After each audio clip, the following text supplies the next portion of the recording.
खबरें, लेकिन एक चिंता वाली खबर भी है। पुणे के पास वो जो पुल गिरा। तलेगांव में, हाँ, कुंडमाला पैदल पुल, वो बहुत दुखद हादसा था, 15 जून को हुआ।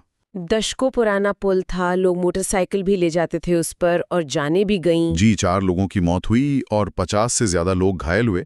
कई गाड़ियां और पैदल यात्री नीचे गिरे। और सबसे दुखद बात जो सामने आई है कि वहाँ के लोगों ने पहले ही बताया था कि पुल की हालत ठीक नहीं है। हाँ, ये बात इसे और भी गंभीर बना देती है।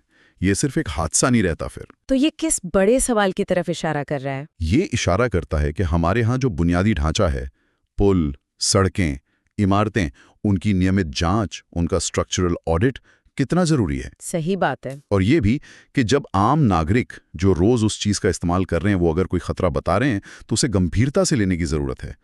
कहीं ना कहीं सिस्टम में चूक हुई। हाँ, और ये सिर्फ पुराने ढांचों की बात नहीं, कई बार नए बने पुलों, सड़कों में भी दिक्कतें आ जाती हैं। तो क्वालिटी कंट्रोल का भी मुद्दा है। बिल्कुल, ऑडिट, रख रखाव और निर्माण की गुणवत्ता, तीनों पर ध्यान देना होगा। ठीक है। अच्छा, इन सब के बीच सरकार का फोकस कहाँ दिख रहा है?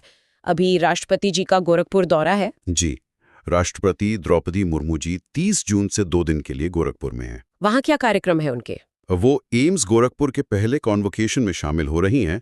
फिर उत्तर प्रदेश का पहला आयुष विश्वविद्यालय, उसका उद्घाटन करेंगे। आयुष विश्वविद्यालय मतलब आयुर्वेद योग वाला? जी हाँ, आयुर्वेद, योग, यूनानी, सिद्ध, होम्योपैथी, इन सब पर केंद्रित।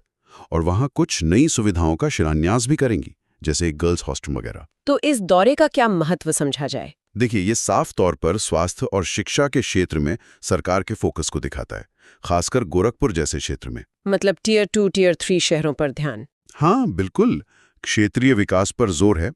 एम्स का खुलना, फिर एक विशेष आयुष यूनिवर्सिटी का बनना, ये दिखाता है कि सरकार स्वास्थ्य सुविधाओं और शिक्षा के अवसरों को छोटे शहरों और पिछड़ा समझे जाने वाले इलाकों तक पहुंचाना चाहती है। क्षेत्रीय असंतुलन कम करने की कोशिश है। समझ गए। तो आज हमने देखा कि एक तरफ अच्छा मानसून अर्थव्यवस्था को सहारा दे रहा है, उम्मीद जगा रहा है। जी, दूसरी तरफ पुणे जैसा हादसा हमें बुनियादी ढांचे की सुरक्षा पर सोचने को मजबूर करता है। बिल्कुल, एक बड़ी चुनौती है वो। और तीसरी तरफ सरकार स्वास्थ्य, शिक्षा और क्षेत्रीय विकास जैसे मुद्दों पर ध्यान केंद्रित कर रही है। जी, ये सब मिलकर ही देश की मौजूदा तस्वीर बनाते हैं। सही कहा। ये सब पहलू आपस में जुड़े हुए हैं। तो जाते जाते हमारे सुनने वालों के लिए कोई एक विचार, कोई सवाल जो आप छोड़ना चाहेंगे?